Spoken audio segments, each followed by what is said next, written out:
And with the call of a barred owl, we're going to begin today's video kind of taking up where we left off last with the planting of the sunflower bed. As you recall, we had tilled up the ground and expanded the bed, and we were in the process of dealing with this issue here, which is a pad that used to have a grill on it, and in front of that pad there's some bricks.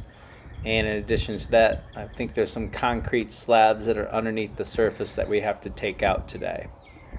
And as we get into planting of a sunflower bed, I do want to point out to everybody that if you're looking for great tips on how to make a super good sunflower bed, this is not the video for you. I am possibly the worst farmer ever. Pretty much everything I grow dies. But I do have fun trying it. And the things I try to do with my tractor, this is more about how you can do things with your tractor than it is about planting a sunflower bed.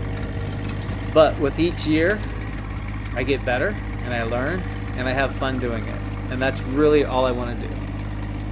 So with farmer expectations set low and tractor expectations set high, you can see what I'm doing here is just kind of scraping just below the surface, and I'm finding those big pads of concrete that were once a part of that pad.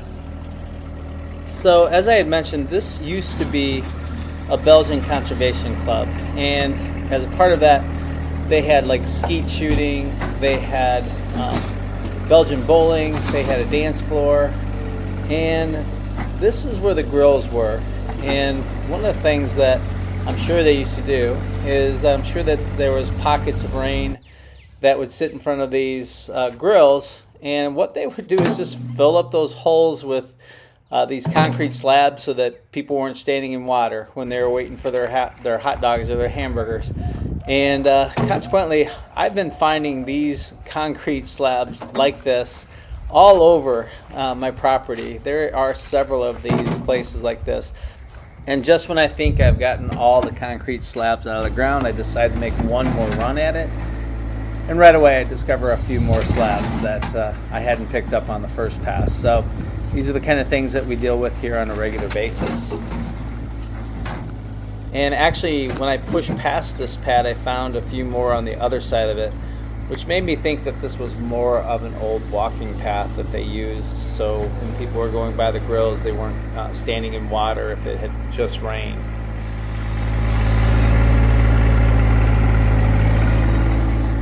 Once I was satisfied I had gotten most of the concrete out of the ground and I'd be able to safely till, needed to get a couple more bucket loads of horse manure and headed back over across the street to grab some of that.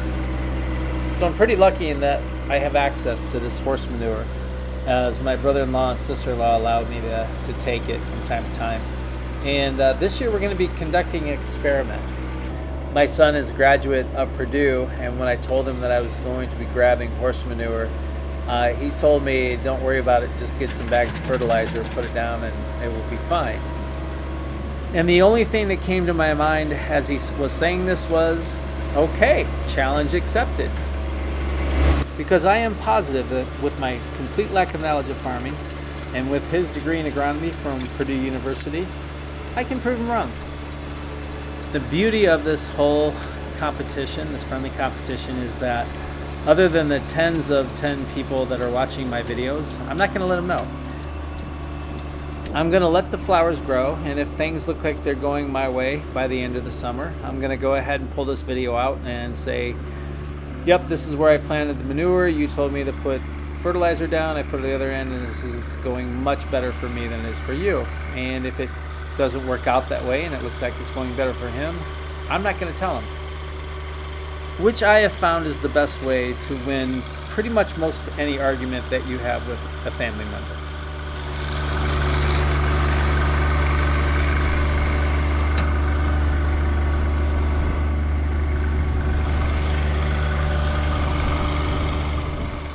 So in getting back to the tractor video, you can see what a great job the RT39 is doing in smoothing out the bed and preparing it for that planting of the sunflower seed. reason I'm going back and forth like this with the tiller is because at the very end, when I lift out there is a small trench that's kind of left behind. And with that trench being formed along the edge of the grass, I'll then take the tiller and make a complete pass all the way along the edge of the grass, which helps me to do two things. One, it kind of lowers that lip that's right along the edge of the grass, helping me to keep the weeds down and be able to mow over it without having to worry about going into a larger pile of dirt. And the other thing it's going to do is to smooth out the edge all the way down and make a clean cut.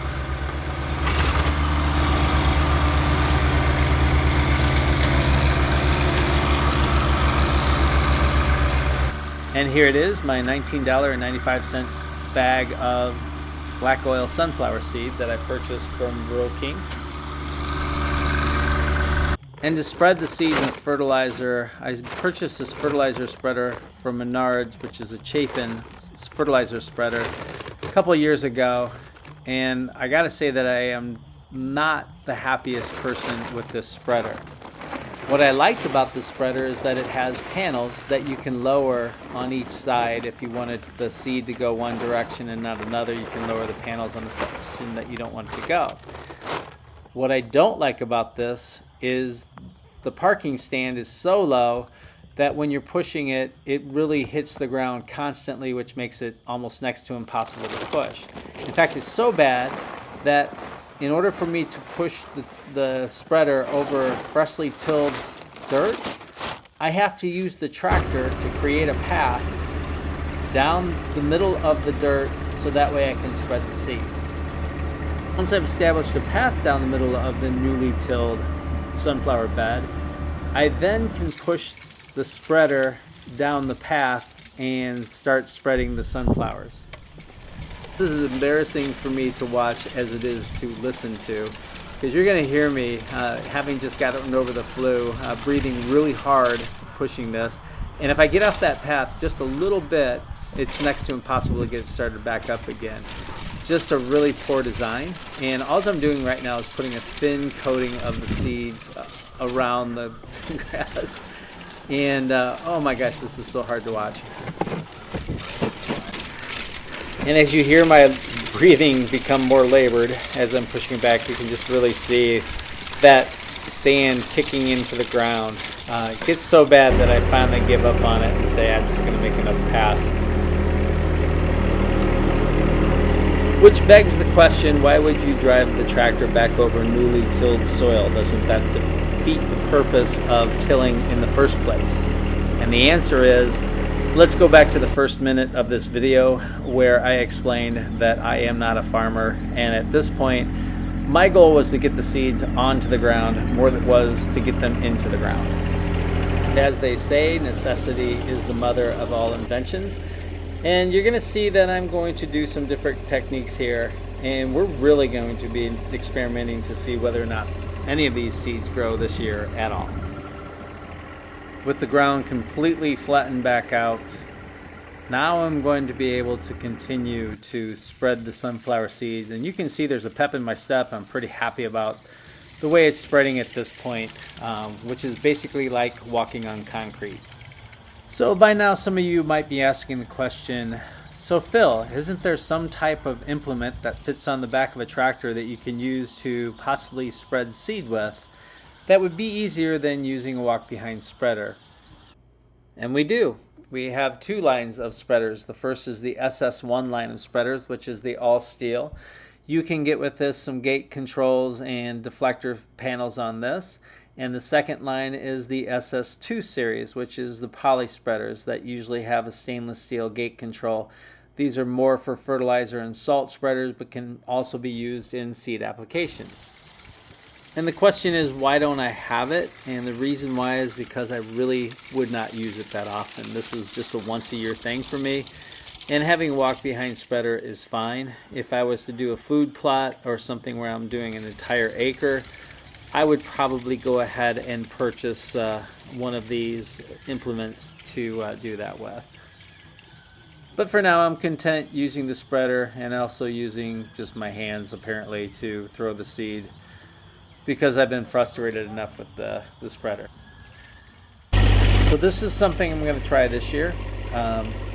I did it a little bit in some of the areas last year and they actually grew better, is that because we have so many birds and chipmunks and squirrels in the area, they all come down and eat the seed up as soon as I leave the field. So last year I went ahead and tilled under some of the seeds just by operating the tiller at a lower RPM, about 2100 RPM. And I also just scuffed the top. I was only down about 2 inches into the ground. I wasn't really that far down. It was the idea of just kind of loosening up the top of the soil and burying the seeds. And then once I had one run done, I came back and I did it on the opposite side of the bed. And if you notice, I'm keeping the center kind of hard and open, so that way I can go back down the center of this with the spreader with all the panels up, so I can spread on each side of the path again. So at this point I'm just kind of tilling in the seed a little bit, hoping that some of it grows. And like I said, this is a bargain basement sunflower field, and I'm experimenting with different things at this point. I'm sure there's better ways or techniques to do it, but right now this is the technique I'm trying with the equipment that I have. And once I've tilled up each side of the bed of sunflowers, I'm going to go ahead and spread some more seed. And now this seed is more intended for the squirrels and the chipmunks and the birds that are all going to converge on this field after I leave it. This is what happened last year. They ate probably about half of the seeds I planted. So these are going to be on the surface. I'm just going to leave them there. Some of them will still grow, but for the most part you're going to see that they are going to be gone. And then I'm going to till up right down the center of the garden one more time, and I'll spread some seed by hand over the center of this, and that'll be it for this video. So this summer we are going to update you on a regular basis of how well the sunflower field is doing. Thank you so much for watching today's video. I really do appreciate it. If you like today's videos, please hit that like and subscribe button. Please share this with others as well. Please join me at my everythinggreentractors.com website.